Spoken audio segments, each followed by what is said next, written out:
Hi guys, it's me again, Alan. Ito na naman tayo.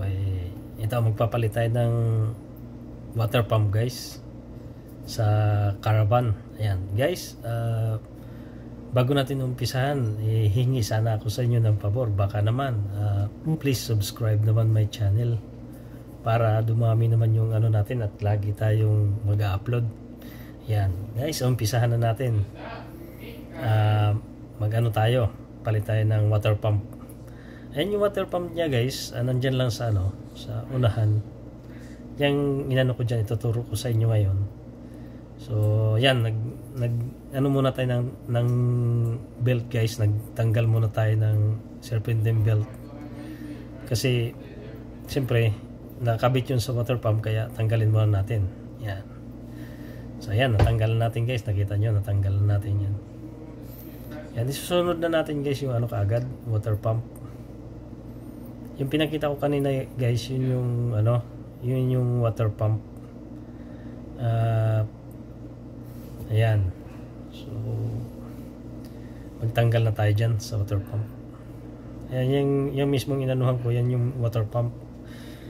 So itagilid natin yung isang, yung ano sa battery box dyan, para may ano tayo ng kunti, may room. Yan siguro makikita nyo naman siguro kahit papaano.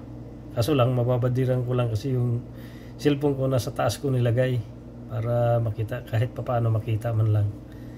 Yan. Pero nandyan yung ulo ko. Sorry guys. Hindi nyo nakita kung paano natin ano yun. Ayan. So napansin ko, pagka maya mapansin ko yan na nabadiran ko pala yung ano, yung pagtanggal ko. Yan. Yan tayo guys, nagtatanggal na tayo yan. Tingnan nyo. Water pump na yun yung inaano ko ngayon guys, dinudukot ko dyan. Yan, natanggal ko na yung mga, yun, natanggal ko na yung pulley ng ano, water pump. So magkukuha tayo ng iyan, itatagilid ko yan guys para makita nyo. Yan, tapos kukuha tayo ng ilaw. Yan. Ayan mismo nasa kamay ko guys. Yan yung ano, water pump. Nasa taas lang siya. Medyo madali lang siya gawin kasi yung ibang water pump kasi guys, ano, depende sa sasakyan. Ayan, yan yung water pump. Minsan kasi yung water pump nasa ilalim ng timing chain, timing belt. So ito, napaka-easy lang nito kasi ano, nasa labas lang. Serpentine belt lang ang tanggalin mo, tapos yan na. Yan siya oh. Yan, yung dinukot ko, yan na yun. Yan. So kinapa ko muna siya guys kung anong size ng screw. So number 8 yung screw natin dyan guys, kaya nakuha kagad natin. Yan. Kita nyo? So gagamitan ko yan ng power guys kasi para mas madali. Kasi ako guys, mahilig talaga ako sa ano, mano-mano yung kamay, katulad sa atin sa Pilipinas. Yan. Shout out nga pala sa lahat ng mga mekaniko dyan sa Pilipinas. Ang gagaling ng mga mekaniko natin sa Pilipinas guys. Yan, puro magagaling yung mga yan. Pag Pilipino guys, magagaling talaga, di ba? Tayo hindi naman tayo nagmamagaling, marunong lang tayo ng konti. Yan. So kaya nga ipapakita natin sa inyo yung mga ginagawa natin lahat. Yan. Just trabaho ko kasi na to guys, 10 years na rin ako sa trabaho ko, kaya medyo may kaalaman na rin tayong konti. So excuse me. So yan, tinanggal ko na yung water pump dyan guys. Pasensya na kayo guys, paus yung ano ko, nuubo ako. Paus yung busis ko. Yan. So malapit na yan guys. Medyo madali-dali lang yan tanggalin yung water pump niyan kasi ano, nasa nga ano nga lang, nasa unahan. Kasi karamihan ng tinatanggal ko water pump guys, kasama yung ano, timing belt or timing chain. Lalo na pag mga malalaking makina. Yan. Katulad ng Honda, yan, karamihan sa Honda, yung water pump nila nasa ano, nasa excuse me, nasa loob. Yan, kinuha nating ilaw. Yan guys, oh, yung tinuro ko, yan yung mismong water pump yan. Yun yung pinakita ko sa inyo. Yan, sinungkit natin para lumabas. Yan, siyempre nakadikit yan guys kasi may silicone yan eh. Laging may silicone pag ano, pag water pump. Sorry guys kasi inubo tayo. May sakit tayo guys. Yan, please sa lahat ng mga ano, kung pwede lang tayo, pa-subscribe naman tayo, pahingi lang ako ng pabor sa inyo. So ayan guys, lumabas na yung tubig. Yan yung water pump. Sirang-sira na talaga yung water pump na yan guys, kasi tumutunog na yung pag iniikot-ikot mo. Talagang siya, grag na siya. Sirang-sira na. Tingnan nyo man naman yung ilalim dahil pakita ko sa inyo. Itim na. Yan yan. Baliktarin ko. Yan, tingnan nyo Yan, tumutunog yan guys. Sirang-siraan talaga siya. Yan ikot-ikot pa natin. Ayan, pinakita pa natin kay Busing. Kasi nagtanong siya kung anong ginawa natin. Sabi ko, nagtanggal ako ng water pump. Ayan, nagtanong siya kung maingay ba. Yan. Busing ko yung guys, yung may-ari ng dyan, shop. Excuse me guys Yan, may ubo tayo guys. So yan, pinakita ko sa inyo. Yan, talagang tumutunog na yan. Maingay na. So may bago tayo. Yan. Yan yung bago. So easy lang, hindi naman siya mahirap ikabit guys, pero matatagalan lang din tayo kasi iba-vacuum pa kasi natin yung hangin dyan sa sa engine, kukunin pa natin pagkatapos natin magkabit. So i-vacuum pa natin guys. Yan, nililinisan ko na yan guys. Bleed ang pinanggagamit ko dyan kasi may mga silicone, tinanggal ko yung mga silicone, tapos kabit na, diretso kabit na. Siyempre hindi na natin patatagalin. Yan, pinunasan natin ng brake cleaner. Brake cleaner dapat ang i-spread dyan guys ay punas kasi para dumikit yung silicone. Yan, so yan guys, nagano na tayo, prepare na kaagad tayo sa pump. Hindi na natin pinatagal kasi may nakapilang gagawin guys. Ayan, so may gagawin pa tayong Honda Pilot. Ayan, kasi busy kami guys, busy kami sa shop ngayon. Punong-puno yung shop natin ngayon. Ayan. So natuwa nga naman tayo guys kasi medyo binigyan na naman tayo ng rest ni Busing. Ayan. Kasi nakikita kasi yung trabaho natin, kaya dapat lang, di ba? So ayan. Ayan, inaano ko muna yung gasket niya guys. Yan, tapos lagyan natin silicone. Yan, yung silicone natin. Maglagay tayo ng silicone guys. Siyempre mahilig tayo sa guys, pag gumagawa tayo mahilig talaga tayo pero kailangan yung paggamit sa silicone guys hindi makapal. Magagamit ka lang ng makapal sa silicone kung kung halimbawa timing cover, yan, mga ganyan, pwede mong ng makapal yon. Pero pag mga ganyang yan, hindi masyado manipis lang yan, na dumikit lang dun sa niya, gasket niya.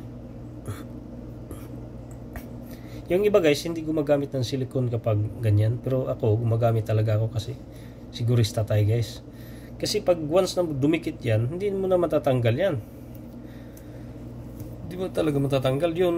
Hindi ka maglagay, may posibilidad na maglilik. Ayan, tinuturo ka rin kasi sa atin yan guys ng master mechanic natin na puti.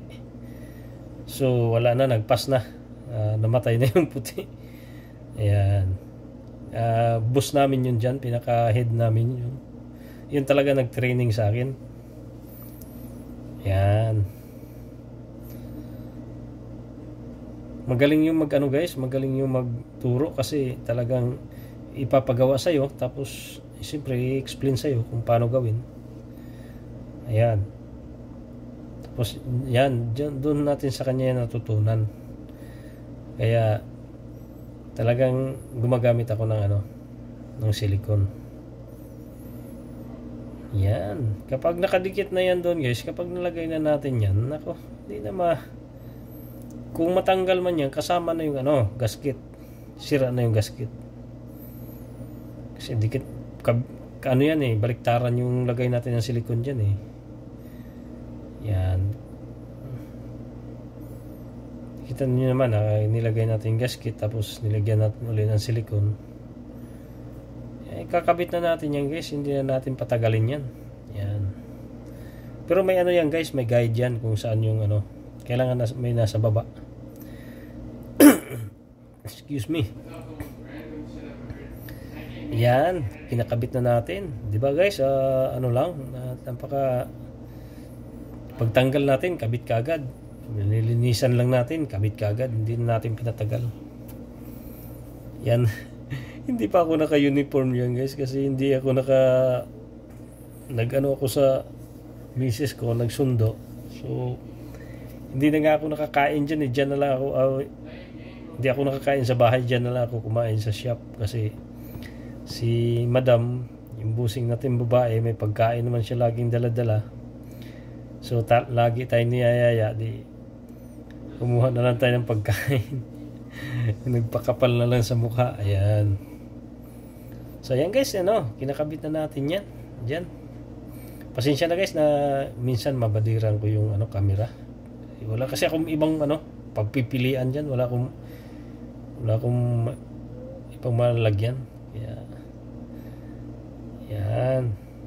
So ayan, naghigpit kaagad tayo guys, Hinigpitan kaagad natin, hindi na natin pinatagal. Yan. At saka pagkatapos natin higpitan sa power guys, siyempre natin, i-double check natin sa kamay. Yan, sigurista kasi tayo. Yan. Kita nyo naman, pinower natin. Pero pagkahigpit niyan guys, pagkatapos, natin sa kamay para sigurado. Nakita nyo? Yan yung ng water pump dyan. Yan, higpitan natin ang kamay guys. Yan ang pinakita ko sa inyo. Yung bolt niya guys, number 8. Maliliit na bolt lang. Kaya hindi pwedeng higpit na kailangan nakatorque yung kamay mo. Kailangan sa higpit mo kasi may posibilidad na guys, ma-loose thread or mabali. Kasi maliliit siya. Yan. Kami kasi guys, kabisado na namin yan kung gaano kalalaki ng mga bolt. Kaya kabisado na namin ihigpitan yan kung gaano kahigpit. Yan. Minsan gumagamit tayo guys isang kamay lang para makaiwas na Kasi nung bago pa tayo dyan guys, ang dami ko nabali dyan. Lalo na pag brake ang ginagawa ko. Nako, dami. Tapos minsan nasisira pa natin yung rotor dati. So ngayon guys, parang kabisado na rin natin. Hindi man sa pagmayabang kasi araw-araw na natin ginagawa. Yan, yung mga ganyan araw-araw natin halos ginagawa guys. Kaya kabisado na rin talaga natin. Ayan guys, ginabit ko na yung pulley. Yan, kabit ka agad ng pulley guys para para sandali lang. Kasi yung mga bawat trabaho namin guys, may oras yan. Kasi per hour naman kami dyan sa swelduhan. So ang trabaho mo rin, may oras din. May oras din ibibigay. So yan guys, 3 hours ang binigay sa atin yan. Pero nagawa ko lang ng 1 oras yan guys. Mahigit. Yan. So nagawa ko lang ng 1 oras mahigit. Siguro mga 1 hour and 10 minutes o 20, mga ganyan. Sandali ko lang nagawa yan guys kasi nandyan lang naman yung yung natagalan lang ako dyan doon sa pag vacuum at saka pag bleed kasi may bleeder kasi yan guys. Pakita ko makikita nyo mamaya kung paano natin i-vacuum at saka paano natin i-bleed. Nandyan yan sa dulo. Habang naka-andar yung makina guys, nagbi-bleed tayo. Pinapalabas natin yung hangin. Pero kahit na binakyum na natin, kinuha na yun natin yung hangin, bleed pa rin natin kasi may bleeder kasi siya. Yan, kapag may bleeder guys, i-bleed mo talaga yan kasi may hangin yan habang maandar, lalo na kung mainit na. Yan, hinigpitan na natin yan dyan guys. Kita nyo naman, para na tayong ano dyan hindi nyo nakita yung pag ano natin higpit kasi nakabader tayo. Wala kasi akong ibang mapupwistuhan guys. At saka may isang manggugulo pa dyan. Ay, dalawa pala yan. Yung itim, naggulo rin sa akin dyan. Yung pala, magpatulong. Ayan. Yung isa ko rin kasama dyan Pilipino, naggugulo rin, nangungulit din.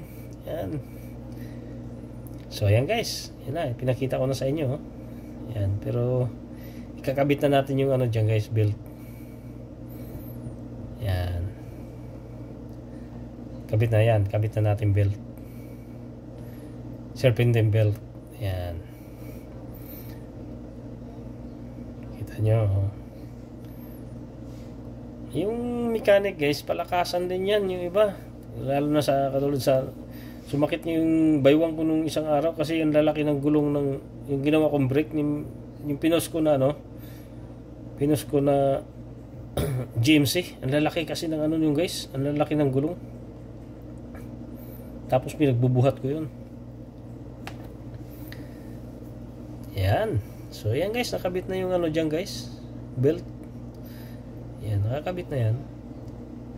Kaya punta na tayo sa niyan guys. Pagkatapos niyan, punta na tayo sa vacuum. Lalagyan na natin ng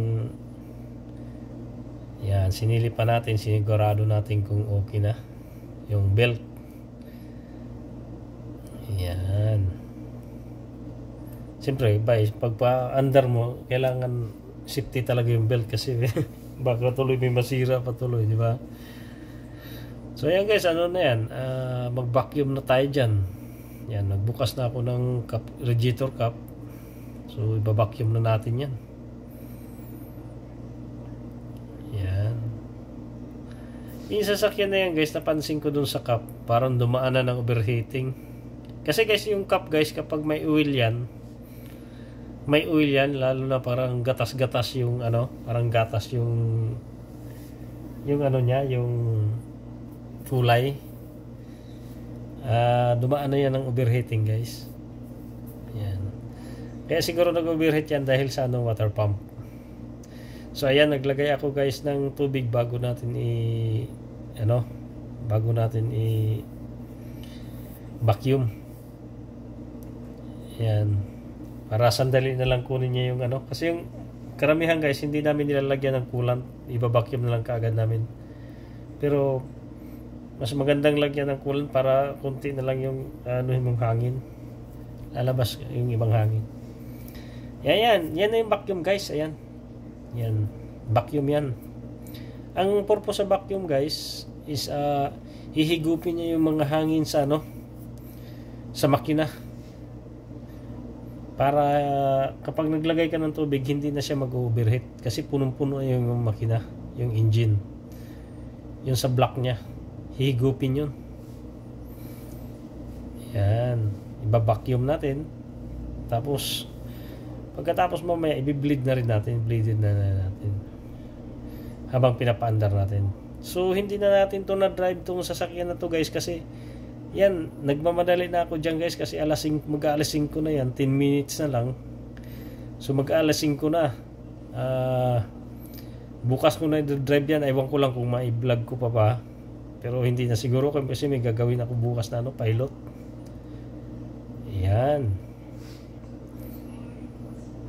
Yung pilot kasi guys, tanggalin natin yung intake manifold. At tayo kasi ng injector nun, magpalit ng mga injector. Yan. So ayan guys, kita nyo, inaano na natin, sinasalangan natin ng pang-bleed na. Ay vacuum. Vacuum nga pala. Ayan, ipinapakita na rin natin lagi yan guys sa mga vlog natin, yung pag-vacuum. Ayan, natagalan pa ako dyan, nakipagtsikahan pa siguro ako. Sorry guys, ayan. So ayan na tayo, ayan, kakabit na natin. Kumuha tayo ng hose guys, hangin, kasi yun ang hihigop sa sa hangin din. Ayan.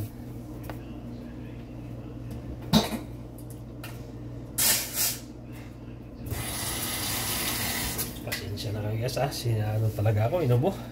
Ang kati ng ano ko. Kati ng lalamunan.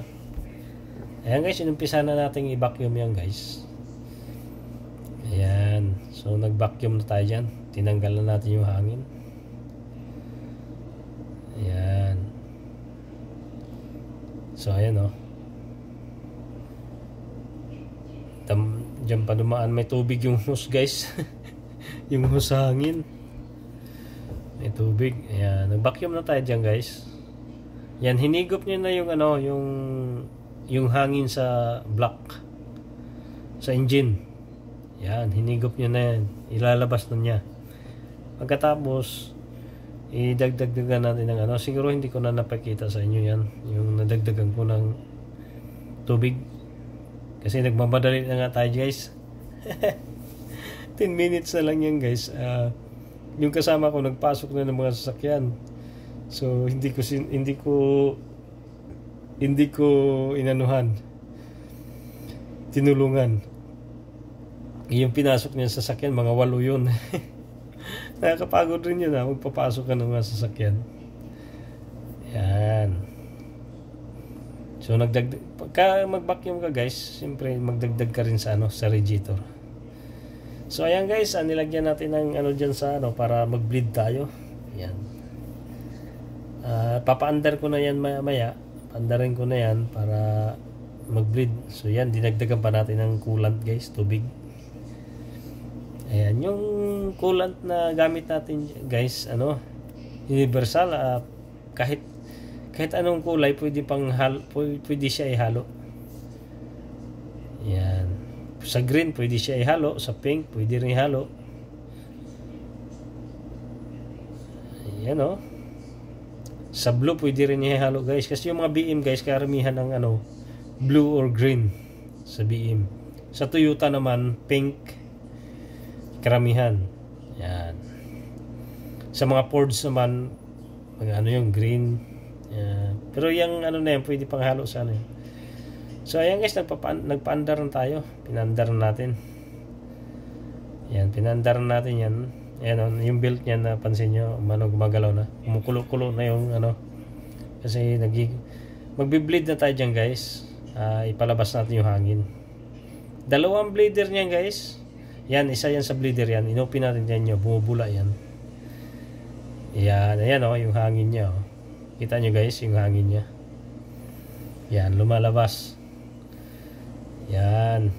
Kailangan palabasin yung hangin yan guys, kasi kung hindi mo palabasin yan, kapag nasa takbuhan ka guys, kadalasan mag-overheat. Kasi may hangin yung niya. May hangin yung engine niya. Kinuha naman natin yung hangin yung guys. Yung hangin na yan dyan, nasa mga lang yan, sa mga linya. So, kinuha rin natin yan. Tinanggal rin natin. Yan. Tapos may isang bleeder pa yan guys. 2 bleeder niyan dun sa right side. Yan, yan yung kanina. Yan, binuksan natin uli. Para talagang matanggal yung hangin. Hangin kasi yan guys. Tapos, yung isa naman, i-bleed natin yun. Tinuro ko. Yan, bleeder din yun. Yan. So, 2 bleeder guys. Yan, bleed din natin yan. Lumalabas din ang bula din guys sa kabila. Yan din nyo lang makita. Ayan, kaya nag-tanmark ako kasi ang ibig sabihin ko niyan, lumabas yung lumabas yung hangin. Yan. So, malapit na yan guys. Please guys, sa mga nanonood sa natin guys, nanghingi lang ako ng pabor sa inyo. Please subscribe naman my channel para kahit papaano guys, gaganahan naman tayo mag-upload ng mga iba-ibang guys yan. Alright guys, thank you for watching. Bye bye. Bukas yan, sabi ko bukas i-drive ko yan. Bye bye, thank you, bye bye.